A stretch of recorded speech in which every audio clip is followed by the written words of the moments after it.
تصمیم است در تاجیکستان تنها به افراد اجازه انجام عملهای کسمتولوژی داده شود که معلومات عالی طبی و سند انجمن کسمتولوژ را داشته باشد.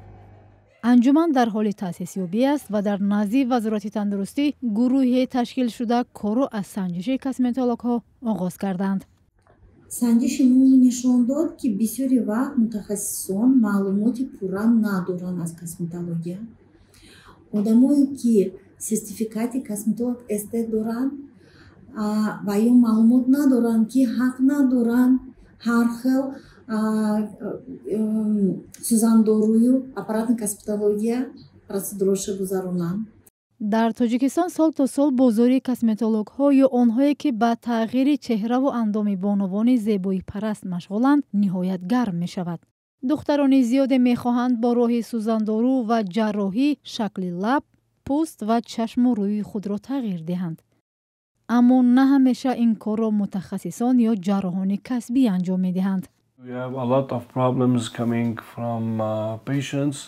به نزد ما مشتریان با شکایت‌های گوناگون می‌آیند. بعضی آنها پس از انجام عمل ناموفقی به نام کسمتولوژ می‌آیند که معلومات طبی ندارند. من درباره نفران حرف می‌زنم که تنها کورس‌های 2-3 ماهه را ختم کرده به جراحی دست می‌زنند که بسیار جدی است و به عقیده من این کاملا نادرست است. ماه پیش دختری به ما مراجعت کرد که لبش نیکراس شده بود.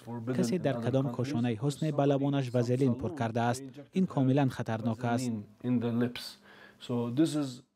سالهای اخیر چند موردی با مرگ انجام یافتن جراحی ها برای زیبایی هم پر سر و صدا شده بود. به گفته متخصصان سبب این بود است که چنین عملها را افرادی انجام می دهند که معلومات عالی طبی ندارند و با ختم یک کورس کوتاه به این کار مشغول شدند. کسمتولوژ یکم درجه دکتر هستند بعدن دیگرش، یعنی باید که همه وقت فکری سلامتی کنند بعد زیبایی. آنها پیشنهاد دارند که در اجازتنامه کاری برای کسمتولوژ ها حتما سمت کاری او معین شود. در همون حجت باید که نوشته شود که کدام نامگوی همون پروسیدوری که این کسمتولوژ است باید حق دارد گذراندن.